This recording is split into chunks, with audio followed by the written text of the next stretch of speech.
Hi, my name is Hanad Ali, and I'm a commercial photographer here in Washington, D.C.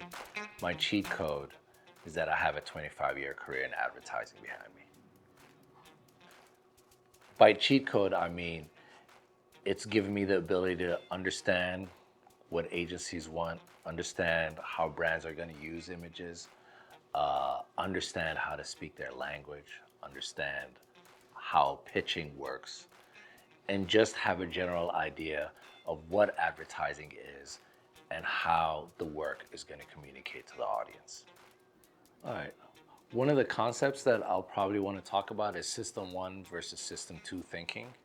System one thinking is stuff that you do instinctually without even thinking about it, right? Driving home, putting on shoes, brushing your teeth. A lot of the times your brain switches off, right? You end up at home without even actually remembering each step of the way. Those take very little brain power, and those don't tax you at all, and you can do a million system one tasks in a day with no problem. System two tasks are really hard decision making moments, and you have limited capacity to do a whole bunch of those, right? That's like, pitching to a client, building a portfolio, things like that. It's like a lot of decisions have to be made, and it is really taxing. And the more decisions you make, the more taxing it becomes, and the tougher it is to actually make good decisions. So one of the tricks that I found is when there's something that you're going to do quite often, try to do it in a way so that it moves from system two to system one, right? So for example, if you pitch often, try to set up a template. And once you set up a template where you have your intro, your bio, your, places where you put images, so on and so forth, you don't have to redesign it every time.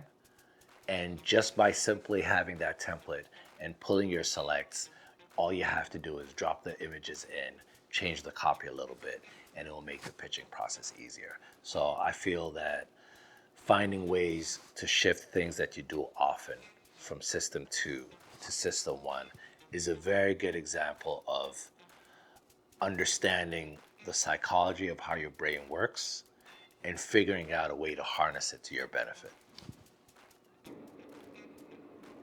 I think ultimately I don't know where this channel is going to go, and ultimately I don't know what things I'm going to share, depending on what people react to and depending on what people are eager to consume. I'll share more of that. So where this channel goes is really determined by the audience and by you guys, and that's one of the little known facts about YouTube, and actually a lot of media that people don't understand is how powerful the audience is and how big of a role you play in determining what happens next. So feel free to comment below. I'm gonna look at the data and see what happens with the videos that I put up. I'm gonna respond to comments. You can hit me up on IG, and yeah, the more you guys interact and the more you guys tell me what you like, the more I'll give it to you. It's pretty straightforward. I also want to share behind the scenes of my campaigns. I want to discuss how I've gotten clients. I want to talk about real budgets. Let's get started.